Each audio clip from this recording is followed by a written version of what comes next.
C'est bon, c'est parti.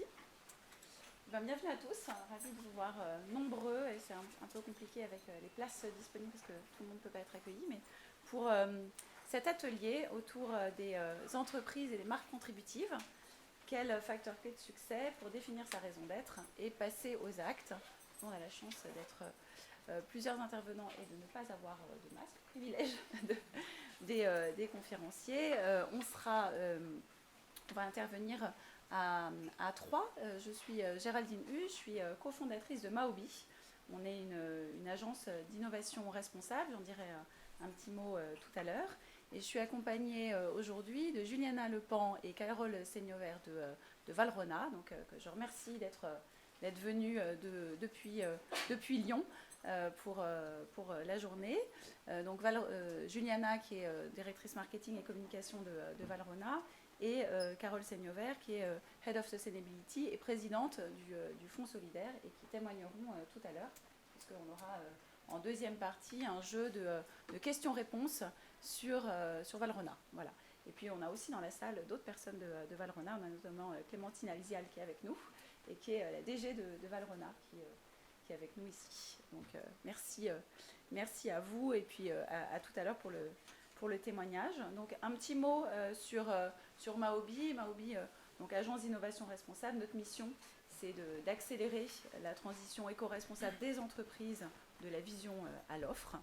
Et aujourd'hui, notre sujet du jour, c'est les entreprises et les marques qui deviennent contributives. C'est vraiment un mouvement de fond, c'est aussi le thème en partie de ce pro durable qui font face, qui finalement ont un changement qui est très important et un appel qui vient de différentes sources. Donc un appel simultané aux entreprises et aux marques à contribuer, qui vient de l'environnement depuis une quarantaine d'années, qui vient des collaborateurs qui leur demandent de donner du sens à leur métier, à leur engagement au quotidien, qui vient des clients de plus en plus.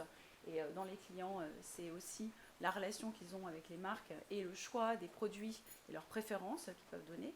Et puis qui vient de la réglementation, bien sûr, cet appel à contribuer, de la réglementation qui finalement entérine ces changements et ces attentes. Et ce qui a changé le plus, c'est les parties centrales, c'est les parties collaborateurs et clients qui attendent de plus en plus que les entreprises démontrent leur utilité et en fassent une vraie raison d'être au quotidien. Donc si on les prend un par un, l'environnement, je pense que si vous êtes ici, c'est que vous êtes sensible à ce sujet-là. C'est un appel qui est majeur depuis une quarantaine d'années, mais qui est davantage entendu à l'heure actuelle, où chacun voit les effets négatifs du réchauffement climatique, de la fonte des glaces, des phénomènes extrêmes météorologiques et la menace de la biodiversité.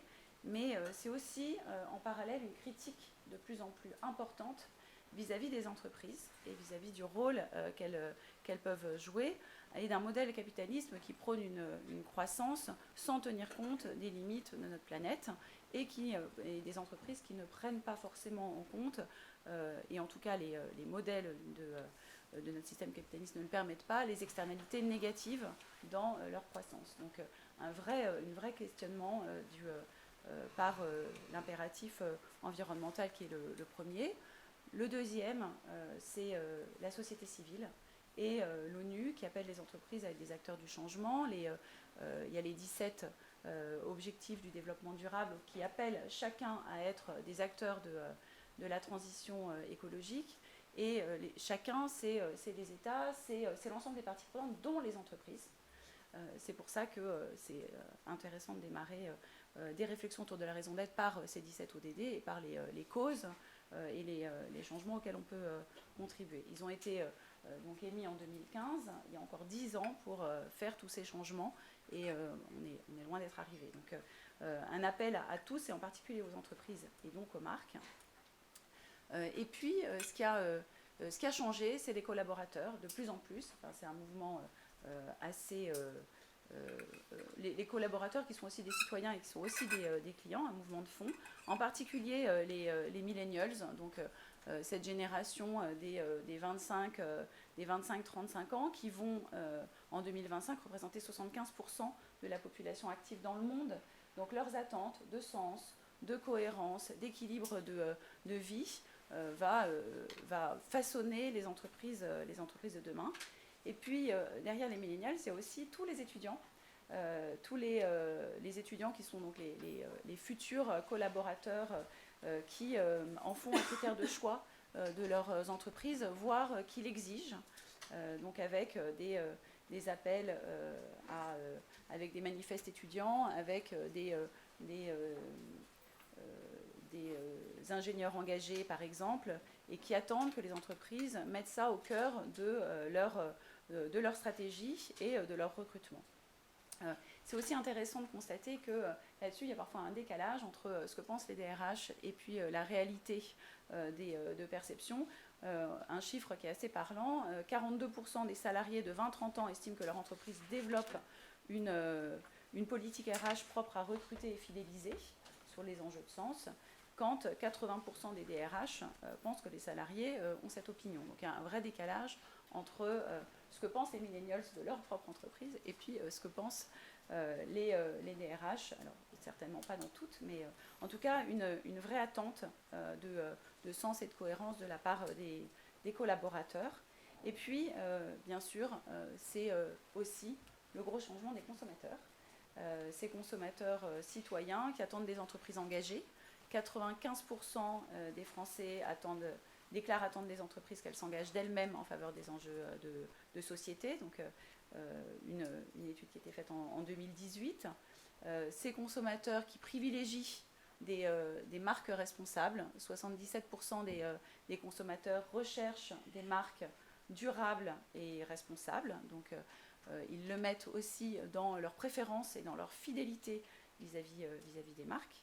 Et puis, ce sont des changements qui sont de plus en plus accentués, et on l'a vu dans les comportements, mais aussi dans les attentes vis-à-vis des marques, avec le Covid.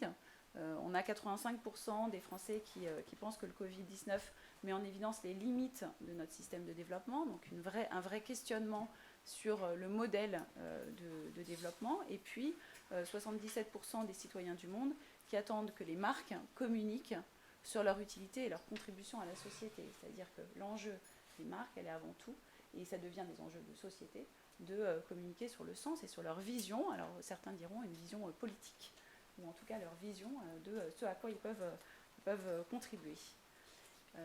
Donc ça, c'est tous les changements qui sont vraiment en cours. Et puis le dernier, c'est la pression réglementaire vers une transition écologique, que ce soit par des directives européennes, par les feuilles de route, mais aussi par les lois. On a la loi Pacte donc, qui est passée en 2019 et qui va permettre aux entreprises non seulement de leur demande de prendre en compte de prendre leurs responsabilités sociales et environnementales, mais leur permet aussi d'indiquer dans leur statut leur raison d'être, c'est-à-dire le pourquoi.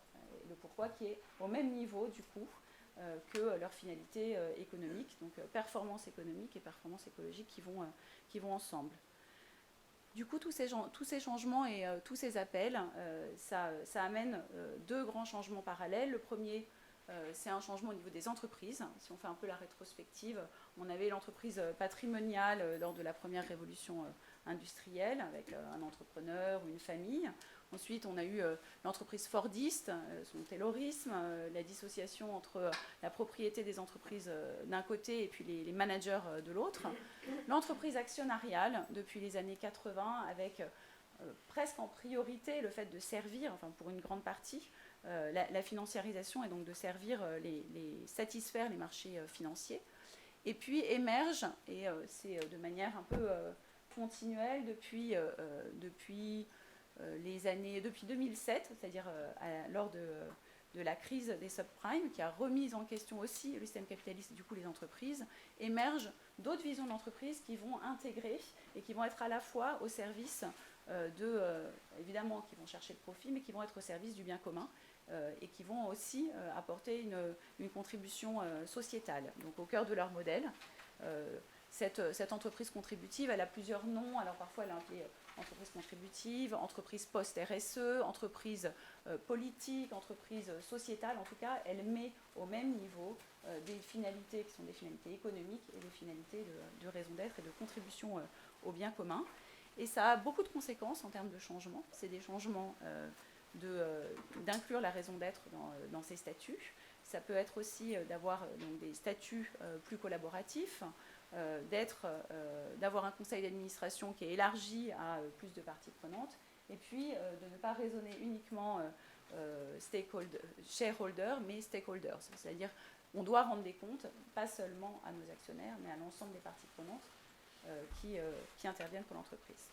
Donc, gros changement pour les entreprises, c'est vraiment une nouvelle ère qui s'ouvre. Et puis, gros changement aussi pour les marques qui vont devenir contributives. On le voit depuis. C'est en particulier vrai pour toutes les nouvelles petites marques, parce qu'elles démarrent avec ça, toutes ces petites marques RSE Natives. Mais ce sont des marques qui deviennent maintenant, qui vont associer mission et promesse. Donc, la mission, le why, ce à quoi je veux contribuer, et la promesse, qu'est-ce que je promets à mes clients. Ce sont des marques qui vont proposer et réfléchir à leurs offres et leurs innovations de manière responsable, donc pour satisfaire le consommateur, mais aussi prendre en compte la performance environnementale, qui ont une communication engagée et qui de plus en plus mobilisent leur communauté pour faire changer et faire évoluer des comportements pour qu'ils soient plus vertueux. Donc c'est l'apanage de petites marques qui démarrent, donc c'est plus facile de mettre la vision en premier pour elles, mais c'est aussi des transformations de marques plus installées et même de groupes. Un exemple assez parlant, c'est chez Unilever, où il y a eu une grande évolution vers des purpose-led brands, donc des marques qui sont tirées par leur mission ou par le purpose.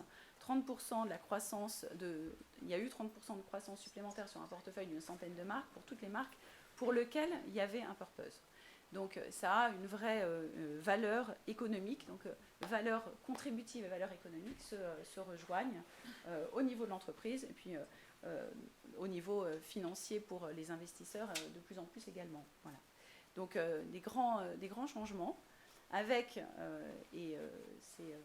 c'est peut-être le cas chez certains d'entre vous dans vos entreprises, des vraies questions sur comment est-ce qu'on accompagne ce changement-là au sein des entreprises et comment on fait ce changement. Avec nous, on rencontre parmi les entreprises différents types de questions. La première, c'est comment est-ce qu'on articule cette mission d'entreprise et la stratégie de marque, en particulier pour les entreprises qui sont déjà installées et qui sont en B2C. Donc un travail sur la raison d'être, mais il y a aussi l'enjeu de la marque et comment est-ce qu'on fait cohabiter les deux.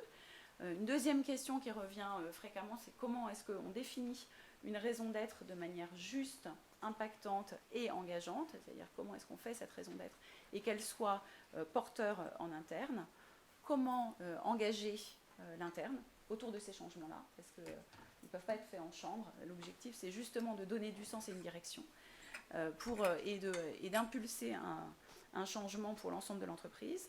Et enfin, comment traduire ces engagements et que ça ne reste pas uniquement sur le papier, mais que ça se traduise concrètement dans les actes de l'entreprise, dans ce qu'elle fait, dans ce qu'elle produit, dans ce qu'elle communique et dans les expériences qu'elle propose. Donc là, sur cet atelier, on vous propose de partager 5 clés qu'on a pu consolider au fur et à mesure de nos accompagnements pour réussir cette transformation. Et puis après, on aura le témoignage de Valrhona sur ces changements. Donc la première clé, c'est d'aligner raison d'être et stratégie de marque contributive. C'est-à-dire que de plus en plus, les consommateurs citoyens vont regarder l'entreprise tout autant qu'ils vont regarder la marque. Et la marque et l'entreprise sont totalement imbriquées. Donc on ne peut pas avoir un modèle d'un côté d'un positionnement de marque et de l'autre côté la raison d'être qui est très corporate. Il faut que les deux s'alignent complètement. Donc ce modèle qu'on a développé chez Maobi a comme intérêt de pouvoir aligner l'ensemble, donc de partir d'abord des causes, c'est-à-dire ce sur quoi on peut contribuer à avoir de l'impact au niveau des ODD, au niveau de la catégorie et des parties prenantes. Et ensuite, la stratégie responsable, c'est à la fois au niveau de la raison d'être, quelle est notre vision, quelle est notre mission, quelles sont les valeurs. Donc, avant tout, c'est la mission. Et puis, comment est-ce que ça se traduit en termes de promesses et de bénéfices qui là est orienté client. Donc la grosse différence, c'est que la mission elle est orientée sur l'ensemble des parties prenantes, c'est le why, le pourquoi, et les promesses et bénéfices, c'est orienté client, c'est qu'est-ce qu'on vous apporte concrètement à vous les clients, qui bien sûr est en lien avec notre mission. Et puis derrière, ça doit s'incarner très concrètement dans des actions prouvées autour de l'offre, donc une transformation de l'offre, autour de la communication, autour de l'innovation et de plus en plus de l'éco-innovation, et puis autour des expériences et du changement ou du nudge des consommateurs, comment est-ce que les entreprises peuvent les amener à avoir des comportements plus vertueux à travers des produits, à travers des communications et de plus en plus à travers des services vers l'économie circulaire. Donc ça c'est une première clé. La deuxième clé, c'est que c'est important de construire solidement la mission et la promesse. C'est loin d'être un exercice uniquement de synthèse, c'est un exercice de construction. Donc pour la mission, de prendre en compte évidemment les enjeux RSE du monde qui nous entoure et de la catégorie sur laquelle on est, pour que ce soit que la mission, elle s'ancre et elle adresse des enjeux qui ont un vrai impact, parce que sinon, on n'est pas... c'est pas cohérent. Le deuxième, c'est de mobiliser.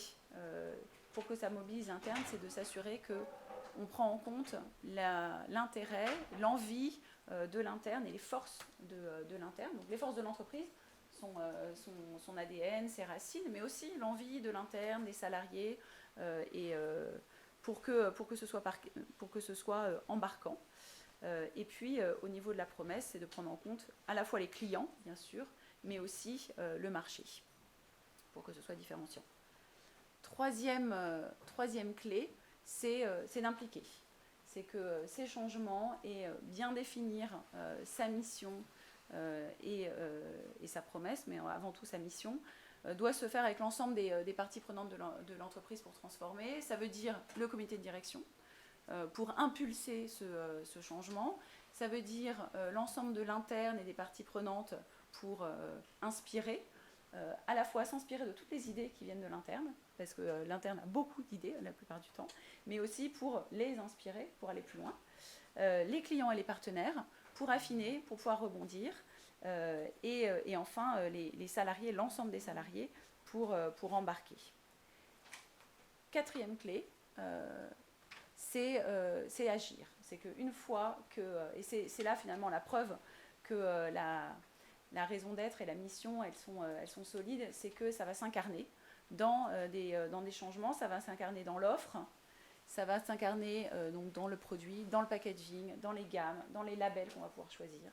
Ça va s'incarner dans l'innovation de produits, mais aussi dans l'innovation de services, de nouveaux modèles plus durables et plus résilients.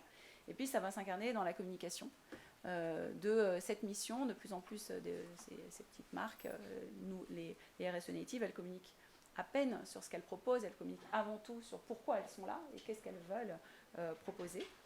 Et enfin, de passer aussi au story doing sur les expériences qu'on peut proposer en termes d'expérience utilisateur, de nudge, on en a parlé, donc impulser des changements positifs, et puis d'action, parce que les entreprises ont, et c'est tout l'intérêt de cette évolution, un vrai potentiel d'impact dans le cœur de leur réacteur, c'est-à-dire dans ce qu'elles proposent au quotidien et dans la façon de le communiquer et d'amener ces changements responsables. Et enfin, dernière clé, c'est la valorisation avec un vrai enjeu, et on va en reparler juste après, un vrai enjeu qui est on ne peut pas tout dire. La plupart du temps, les entreprises, elles font beaucoup de choses. Et la question, c'est qu'est-ce qu'on fait émerger? Alors, on a pris cet exemple de l'iceberg en disant, en prenant donc l'iceberg, ça représente l'entreprise. Ce qui est la partie immergée, c'est finalement la plupart du temps tout ce que vous faites. Et il y a des actions, il y a des piliers RSE, il y a des engagements, il y a beaucoup de choses qui sont faites. Et tout l'enjeu, c'est de choisir ce qu'on fait émerger.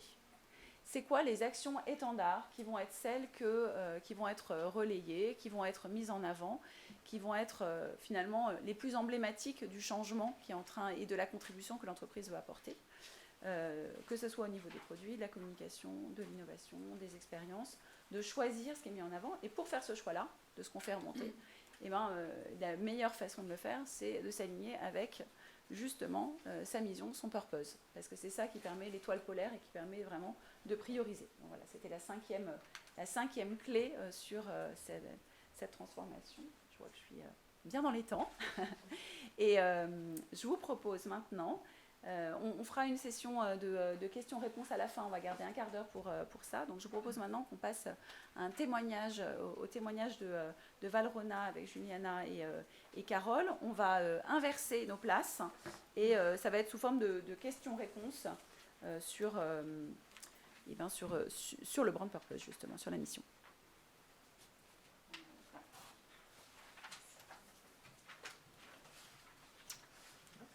Bonjour à tous. Bonjour à tous. Vous nous entendez bien ? En même temps, on n'est pas très nombreux. Déjà, merci Géraldine, parce que en fait, Géraldine nous a proposé d'intervenir. Et ce qui est intéressant, c'est que ça nous a permis de prendre pas mal de recul par rapport à tout ce qui s'était passé depuis 1 an et demi. Chose qu'on n'avait pas forcément faite, Carole, quand on est arrivé sur la marque en janvier. Et du coup, c'est assez agréable en fait, de se dire que ce qu'on a fait, ce qu'on va vous présenter, nous a permis d'avoir de l'impact au-delà de l'entreprise elle-même, mais vraiment un impact sur l'ensemble de nos parties prenantes. Donc, on est très content d'être là aujourd'hui. Je vous présente rapidement Valrhona. Valrhona, aujourd'hui, c'est une entreprise qui source du cacao et qui produit le chocolat que vous pouvez retrouver dans des desserts de chefs boulangers, pâtissiers, chocolatiers comme Pierre Hermé, Patrick Roger, Christophe Michalak, par exemple, mais aussi votre boulanger du coin, hein, n'oubliez pas. Et c'est une entreprise qui s'est fixée comme objectif, en fait, d'avoir un impact positif à toutes les étapes de sa chaîne de valeur.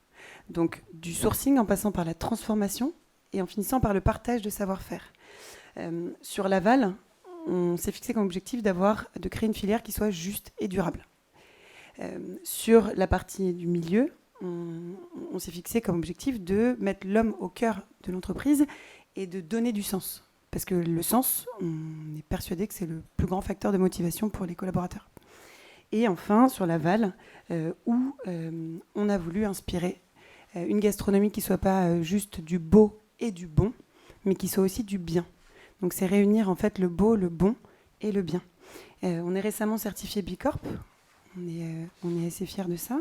Et aujourd'hui, la mission, elle est claire. La promesse de marque est claire. Et la promesse de marque existait déjà quand on est arrivé en janvier. C'était hyper solide, hyper clair. En revanche, on n'avait pas forcément la connexion entre les deux. Et notamment, cette mission d'entreprise nous manquait. Et donc, en fait, on s'est dit, il va falloir absolument qu'on s'y penche. Et c'est comme ça qu'on s'est vraiment focalisé là-dessus, parce qu'en fait, on faisait face à beaucoup trop de challenges aujourd'hui, dont on va vous parler dans une seconde. On change de place. Donc, la question, quel était le challenge ? Quel était le challenge ? Tadadam.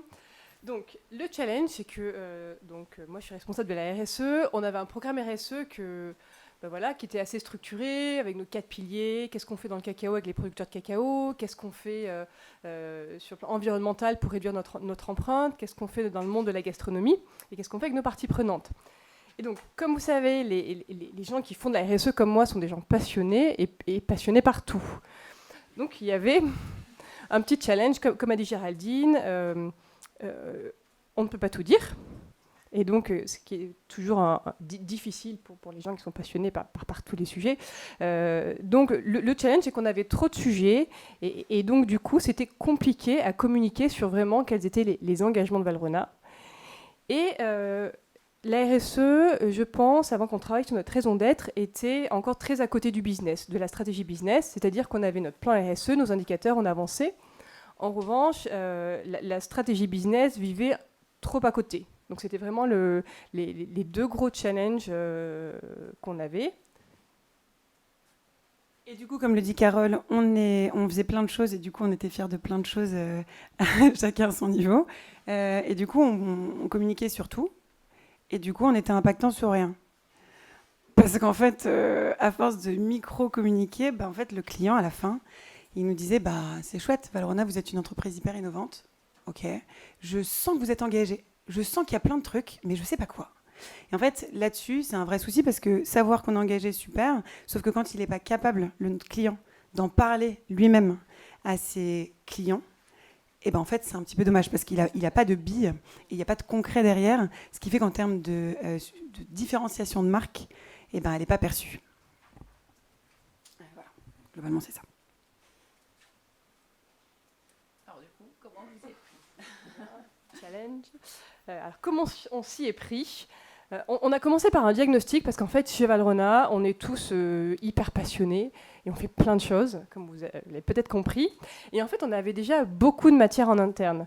Donc, on a commencé par analyser quelle était notre stratégie RSE. On avait également écrit une vision chez Valrhona avec tous les collaborateurs qui se rapprochaient assez de notre stratégie RSE. On avait notre plateforme de marque. Donc, on a à la fois analysé. Et ça a été surtout le travail de Maobi. Qu'est-ce qui se passait en interne? Quel était notre ADN? Nous, on existe depuis 1922. Et quels étaient les faits historiques chez Valrhona? Et on s'est également intéressé à 2 catégories. Parce qu'en fait, Valrhona, on est très présent dans le monde du cacao. On est un acteur du monde du cacao. Et aussi, on est un acteur du monde de la gastronomie. Parce que nos clients, ce sont des pâtissiers, des chocolatiers, des boulangers. Et donc, on s'est dit, qu'est-ce qui se passe? Quels sont les challenges dans le monde du cacao? Quels sont les challenges dans le monde de la gastronomie? Et on s'est dit, quelles sont également les attentes des clients? Aujourd'hui, les clients, ils veulent quoi? Quelles sont leurs attentes vis-à-vis des marques? Et donc, ce diagnostic a vraiment aidé à poser le contexte. On savait qu'est-ce qu'on faisait chez Valrhona, quelles étaient les attentes de nos clients et quels étaient les enjeux des 2 catégories auxquelles nous appartenons. Et ensuite, donc nous avions tous ces éléments. On a fait un atelier avec le comité de direction. Et ça a été hyper important parce que, comme disait Géraldine, pour impulser l'exercice, on a passé une journée de mémoire avec le comité de direction pour se dire, voilà ce qu'on a, voilà les attentes des clients, et nous, qu'est-ce qu'on a envie de faire? Donc on a sorti un premier jet avec différentes pistes. Et alors, il y a une étape que j'aimerais rajouter parce que je me suis rendu compte qu'elle n'y était pas. Ensuite, on a fait un atelier avec les personnes qui allaient être très concernées par cette mission, à savoir, il y avait plutôt des gens du marketing, de la communication. Et on a impliqué une agence de communication avec laquelle on allait travailler ensuite sur la communication de cette mission. On vous parlera beaucoup de la campagne de com, mais je pense que le fait d'avoir impliqué l'agence de communication très tôt dans le processus, ils ont compris vraiment qui on était, ce qu'on voulait dire, et je pense que ça a pas mal accéléré ensuite l'exercice parce qu'ils étaient là très tôt à nos côtés. Donc ensuite, on a produit quelque chose qui n'était pas tout à fait finalisé, et on a parlé à des clients, donc à des chefs, on a parlé à beaucoup de collaborateurs en interne, on a pris différents services, différents degrés hiérarchiques, on leur a présenté ce qu'on avait fait. Et ensuite, il y a eu le lancement auprès des collaborateurs. Oui, parce qu'en fait, on a vraiment privilégié le fait d'embarquer l'ensemble de l'entreprise avant de le communiquer en externe à nos clients. Donc en fait, ce qu'on a fait, c'est que on n'était pas du tout encore prêt, c'est-à-dire que notre campagne de com n'était pas finalisée. Donc ça, c'est un truc qu'on fait jamais normalement chez Valrhona. C'est fini, poum, coucou, voilà. Vous êtes au courant, c'est super, et vos clients en même temps. Et en fait, ce qu'on s'est dit, c'est que, parce que c'était une réflexion vraiment globale, c'était chouette de les impliquer. En tout cas, d'avoir leur feedback. Et qu'ils soient acteurs, en fait, de cette transformation. Donc, ce qu'on a fait, c'est que, comme l'expliquait Géraldine, hyper intéressant, les actions étendards. On ne peut pas communiquer sur tout. Il va falloir choisir nos combats. Alors, choisir nos combats, ça ne veut pas dire qu'on renonce aux autres actions qui sont faites dans l'entreprise au global. C'est juste qu'on choisit des actions majeures, phares, étendards, qui vont du coup porter notre mission. Et ce qu'on a fait, en fait, c'est qu'on leur a... Bon, déjà, il y a eu une présentation de l'ensemble du comité de direction. Normalement, c'est toujours le marketing qui vient présenter, regardez la preuve, une présentation sur la mission à raison d'être. Là, ce qui était chouette, c'est qu'il y avait des gens de la supply, il y a des gens de la finance, des achats, qui ne sont pas forcément habitués à faire des présentations en plénière, qui étaient là et qui ont dû s'approprier le discours et le partager. Et ça, c'était chouette parce que ça veut dire que chacun, à son niveau, dans son service, du coup, était vraiment porteur des messages. Donc ça a plutôt bien marché. Et ensuite, dans la réflexion des actions étendards, on les avait déterminées en préalable. Donc il y avait 3 grosses actions qui étaient uniques et différenciantes sur le marché.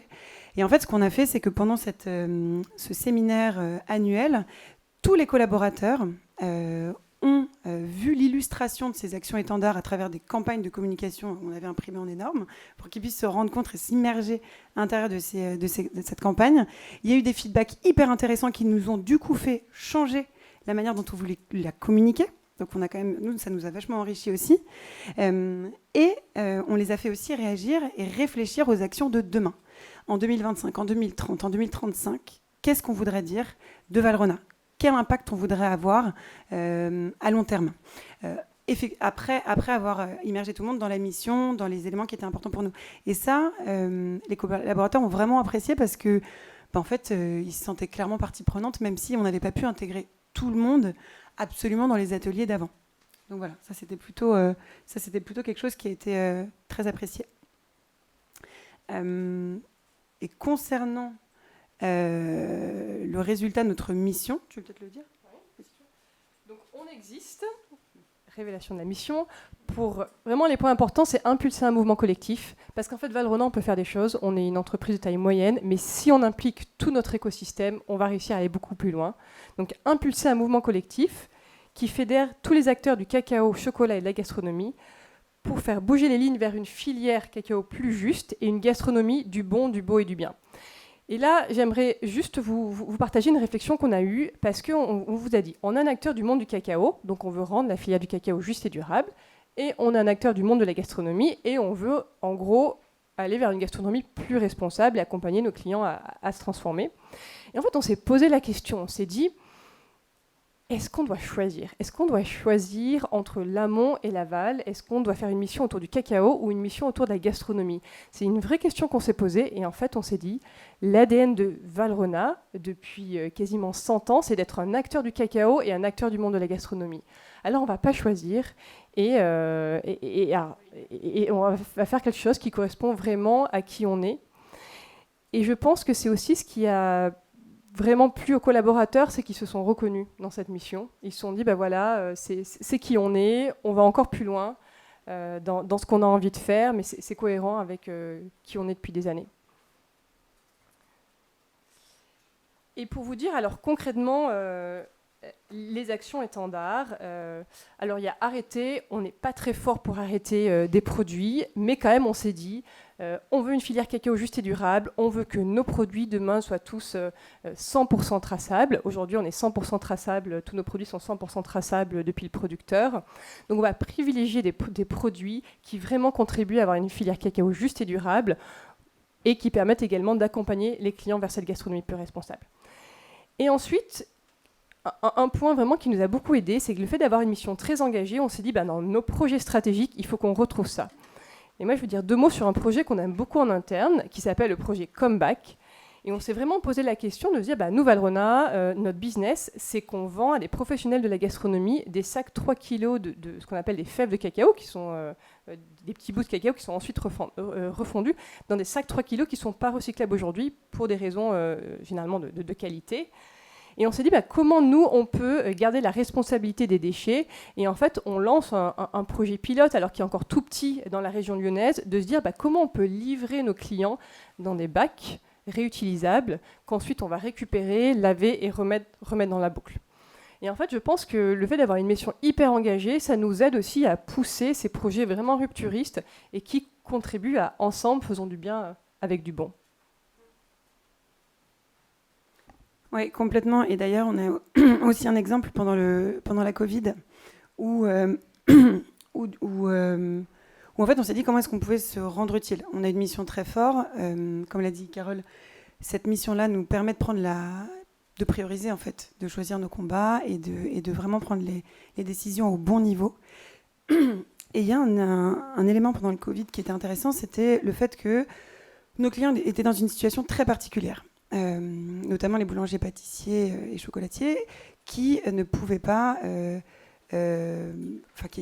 qui du coup ne pouvaient pas recevoir de clients physiquement comme habituellement, et n'avaient pas forcément la visibilité auprès de leurs consommateurs, de leurs clients, pour faire savoir est-ce qu'ils étaient ouverts, qu'est-ce qu'ils faisaient quelles actions, les initiatives ils avaient prises pour livrer à domicile, pour faire du click and collect, pour faire plein de choses auxquelles qu'ils mettaient en place. Donc ils étaient créatifs, mais ils n'étaient pas assez visibles. Donc on s'est dit, pour soutenir l'artisanat et pour inspirer une gastronomie qui soit toujours créative et toujours responsable, et ben en fait, on va mettre en lumière tous ces acteurs, tous ces chefs qui, au quotidien, se battent, sont hyper créatifs dans leur boutique pour justement permettre aux gens de mieux consommer, de consommer des produits de qualité artisanale. Donc on a utilisé nos réseaux sociaux pendant toute la période du Covid, où du coup on mettait en avant tel chef dans tel endroit qui est ouvert de telle heure à telle heure, etc. Et on les a tous réunis sur une carte géolocalisée interactive, où on a travaillé d'ailleurs avec une start-up qui, parce que le projet était intéressant et donnait du sens, a décidé de mettre ses développeurs sur le coup gratuitement pour nous pendant un week-end entier. Et ça a permis du coup, à travers cette carte, à la fois de réunir des chefs qui se battaient tous les jours pour ouvrir, pour rester ouverts, mais dans les conditions sanitaires respectueuses, évidemment, les plus pointues, et en même temps de faire vivre, de permettre aux gens de consommer des produits artisanaux. Ça, c'était très important. Et ensuite, cette mission-là aussi, elle nous a permis aussi de communiquer nos actions étendards, de communiquer un peu plus et d'être plus perçus concrètement par les clients, enfin d'avoir en fait de nourrir notre valeur perçue, en fait, de capital de marque, chose qu'on n'arrivait pas à faire. Donc en fait, comme disait Carole, c'est très important effectivement d'avoir intégré l'agence de communication en amont, dans le processus de réflexion. Généralement, la com, ça arrive toujours à la fin. On a des idées, on a réfléchi, merci, est-ce que vous pourriez développer quelque chose qui match, quoi, les attentes des clients. Et là, en fait, on l'a pas fait dans ce sens-là, on les a intégrés dès le départ, et on s'est dit, ok, en fait, par rapport à tout ce qu'on faisait d'habitude, où on parlait beaucoup, et c'était pas évident de mettre toujours en avant des actions très fortes et différenciantes. En fait, on disait, on est minuscule, on fait 0,15% de la production mondiale de cacao dans le monde. Donc on est ridicule, quoi, dans le marché, on est tout petit. En revanche, on a une très très belle notoriété auprès de ces chefs dont vous avez les chefs étoilés, etc., sur le marché de l'ultra premium. C'est vraiment le chocolat très innovant avec beaucoup d'engagement. Et du coup, on s'est attelé à ça. Qu'est-ce qui fait que nous, avec la taille qu'on a, qui est une opportunité pour nous, on a quand même des actions qui sont très différenciantes, des actions que personne d'autre sur le marché peut avoir. Et il y en avait trois grosses. Il y en avait une, la première à gauche, qui est sur une prime cacao Côte d'Ivoire qu'on a versée aux producteurs de cacao pour compenser la baisse de leurs revenus à cause de la spéculation du cacao. Voilà, le cacao a baissé de X%, leurs revenus ont donc baissé de X% du jour au lendemain. Donc nous, on a compensé cet élément-là. Il y a une autre partie sur la traçabilité. On disait le fait qu'on est 100% traçable jusqu'au producteur, ça c'est vrai que notre taille aussi nous le permet par rapport à des énormes groupes où ça demande beaucoup plus d'efforts. Ça c'était aussi une action très différenciante. Et une autre action de voyage client-collaborateur où en fait on unit une fois par an des clients, des collaborateurs et des producteurs de cacao qui du coup découvrent la vie en plantation de nos producteurs de cacao. Et ça, ces éléments-là, en fait, on les a mis en avant dans une campagne de com. Je vais juste vous montrer deux microfilms où du coup on met en avant vraiment l'homme avec un grand H, où le fil conducteur c'est ça, c'est l'homme. On a essayé de mettre en avant à chaque fois des personnes qui travaillent avec nous, qui sont nos partenaires, avec le nombre d'années depuis laquelle on travaille avec eux pour aussi insister sur le côté long terme. Et du coup, on a des collaborateurs qui ont pris la parole sur qu'est-ce que cette mission leur évoque chez eux. Et des producteurs de cacao, on voulait absolument savoir en fait à quoi ça servait tout ça. Et surtout, par exemple, quand on parle de la prime Côte d'Ivoire, concrètement, la prime Côte d'Ivoire, pour un producteur de cacao, ça lui a servi à quoi concrètement? Donc voilà, le premier, c'est sur le collaborateur, qui se trouve être notre directrice générale Clémentine, qui est dans cette salle, très à l'aise, j'imagine. Ensemble, faisons du bien avec du bon. C'est vraiment la phrase qui résume la manière dont on pense chez Valrhona. C'est un guide, c'est un leitmotiv, c'est une phrase qui nous motive au quotidien, qui nous permet de prendre les bonnes décisions. La prime cacao Côte d'Ivoire, c'est c'est juste venir compenser l'injustice de la spéculation des cours du cacao. En fait, elle vient juste rétablir une normalité. En fait, cette prime, c'est juste une évidence. La rémunération à la juste valeur du produit. Je suis la directrice générale de Valrhona. Ensemble, faisons du bien avec du bon, les bonnes choses, mais bien faites. L'un sans l'autre, en fait, ça n'existe pas.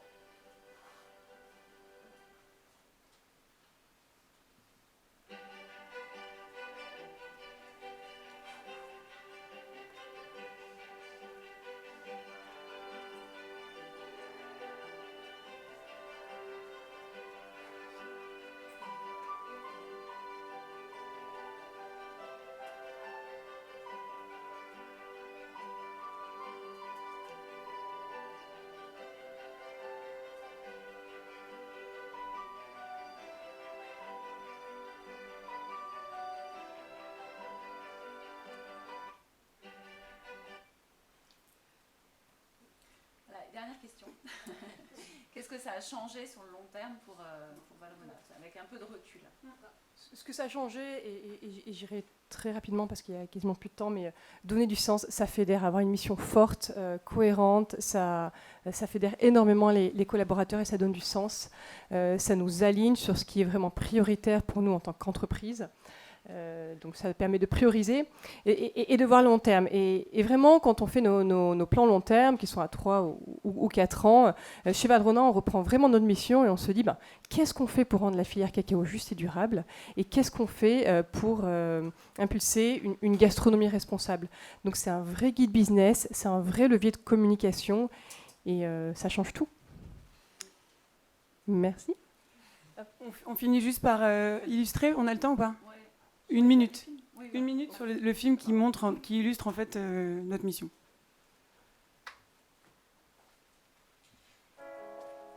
Ensemble, depuis près d'un siècle, avec les producteurs de cacao, les artisans et tous les passionnés de chocolat, nous faisons bouger les lignes. Pour une filière juste et durable, pour une gastronomie créative et responsable. Au-delà des discours, nous croyons aux actes. 100% des cacao Valrhona sont tracés depuis les producteurs. Nous tissons des relations de long terme avec ces 18 200 000 producteurs partenaires dans 16 pays. Certifiés Bicorp, nous nous engageons à nous améliorer au quotidien. Nous accompagnons les artisans du goût à créer avec la plus belle des matières et à être acteurs de la gastronomie engagée de demain.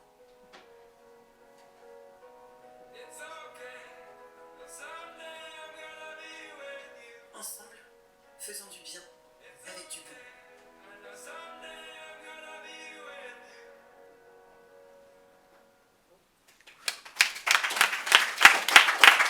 Merci.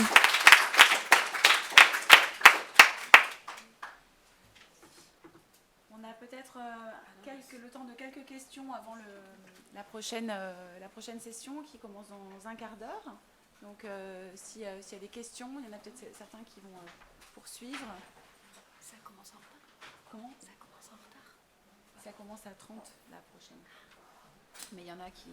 Non, mais Est-ce que vous avez des questions? oui. Oui. Moi, je cherche juste à comprendre les transformations autres que dans le discours et de la plateforme de marque. Parce que vous avez dit que 100% de vos produits étaient français. Est-ce que c'était le cas avant?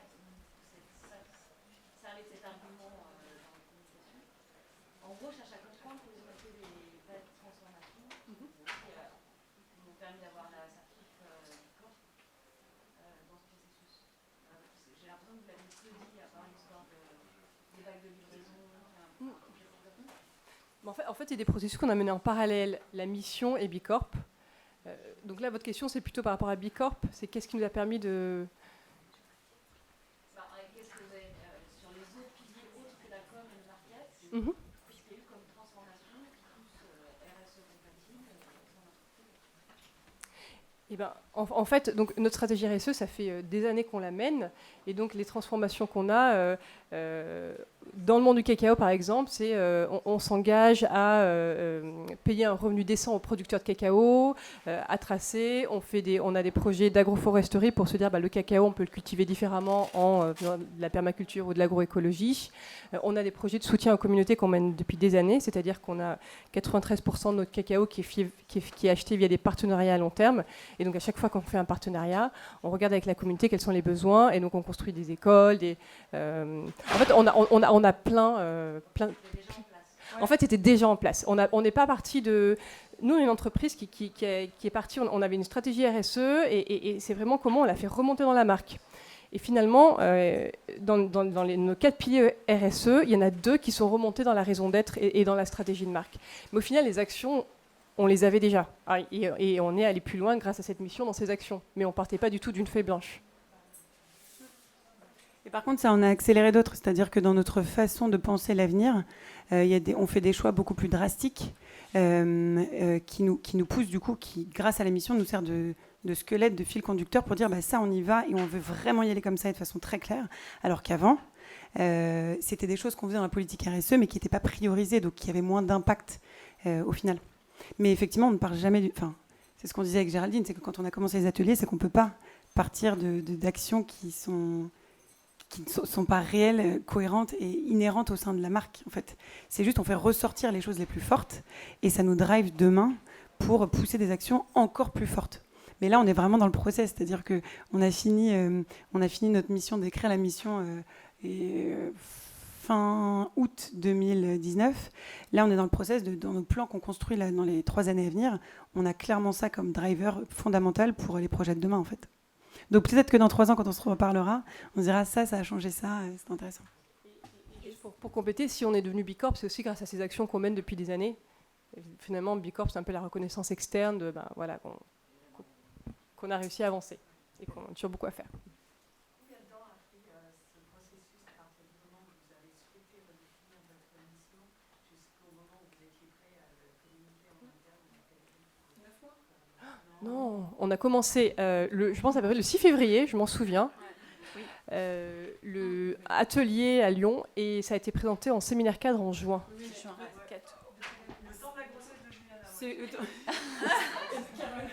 En fait, pour la petite histoire, on était toutes les 2 enceintes, mais on n'est pas partis au même moment. Donc moi, j'ai fait la première partie, ensuite je suis partie faire mon bébé, et Julienne est revenue, et donc elle a fait la... Voilà, mais comme on travaille très bien ensemble, ça c'est nickel. Mais pour de vrai... 4 mois. Ouais, alors 4 mois efficace, mais entre le moment où il y a eu cette réflexion, ces rencontres, et le moment où ça a été visible pour le client, ça a été visible, on l'a décidé de le lancer en septembre. Donc vraiment, max 9 mois, mais c'est vrai qu'on a travaillé sur 4 mois, quoi. Moi, j'ai une autre question. Dans cette transformation de société, on voit que là, ça émane de la com et du marketing.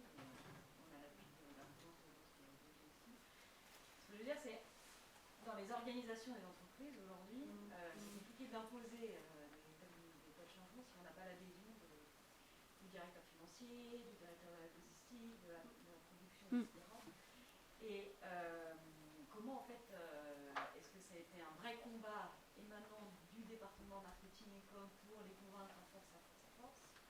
Est-ce qu'il y avait une espèce de constat partagé au sein du CODIR, du COMEX, des différentes disciplines de l'entreprise? Et parce qu'il y a quand même beaucoup d'objectifs contradictoires et de dissonances souvent dans les départements des comment Je commence. Si je puis me permettre, j'avais une question similaire. Je voudrais la compléter avec l'adhésion aussi de toutes les personnes en interne. On va avoir vécu ça aussi. Après, on va avoir l'adhésion du CODIR, mais pas forcément des équipes. Voilà, en termes de changement aussi culturel, comment Que ça va venir. vécu ou pas accompagner si vous avez eu besoin de l'accompagnement, tout ça. Alors, déjà, moi, juste, c'est vraiment pas qu'un exercice de com. Hein. Si on a donné cette impression-là, c'est qu'on a donné la mauvaise impression. C'est notre stratégie business, quoi. C'est-à-dire, qu'est-ce qu'on a envie de faire, pourquoi on existe chez Valrhona et qu'est-ce qu'on a envie de faire ces prochaines années. Et c'est vraiment, je pense, un mariage de la RSE du marketing, de se dire faire remonter la RSE dans le marketing et dans la marque et dans la stratégie business. Ça, c'est le premier point.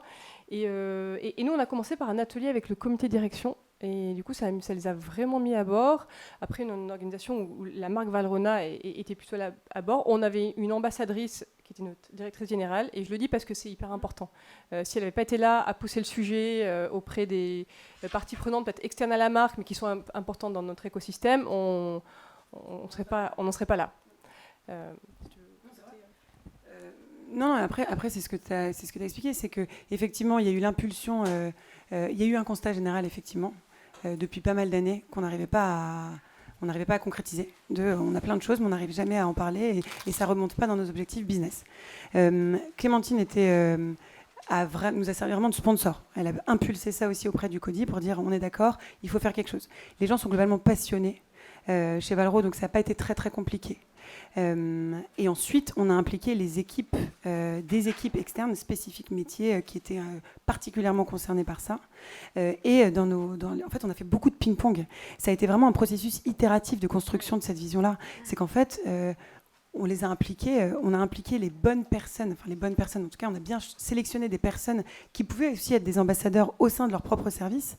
Et à la fin, quand on a embarqué l'ensemble des collaborateurs, en fait, c'est quelque chose qui leur semblait évident parce que la mission, ils étaient assez alignés avec. Donc, on a eu beaucoup de chance parce que dès le départ... Et on a aussi interrogé l'interne. Et en plus, oui, bien sûr, les collaborateurs étaient impliqués dans cette réflexion-là. Les clients aussi. Donc, en fait, j'imagine que ça ne doit pas être évident parce qu'il y a plein d'objectifs qui peuvent être contradictoires d'un service à l'autre. Mais au final, quand on remet objectif macro, d'avoir une entreprise résiliente qui a un impact positif sur le monde, qui apporte une vraie valeur ajoutée sur le marché pour ses clients, en fait, c'est une stratégie business. Quand on se met ça en priorité, en fait, si vous avez un objectif qui dépasse beaucoup plus votre fonction, c'est difficile de réfléchir que micro-service, en fait. Et ça, c'est ce qui nous a aidé. C'est juste, demain, on veut atteindre quoi ? Ok, on est tous en phase, on y va. Et on sort de notre fonction. Le market, on était juste des contributeurs. La RSE aussi, la finance aussi. Et on prenait vraiment les gens en tant qu'humains qui ont envie de faire évoluer cette boîte, quoi. Juste pour ajouter un point qui m'avait marqué, Géraldine avait dit un truc très juste à l'époque. Pour l'interne, comment on réussit à convaincre l'interne ? Et on dit généralement, tu as 2 pistes. Et en fait, c'est pas l'interne qui décide, c'est les clients.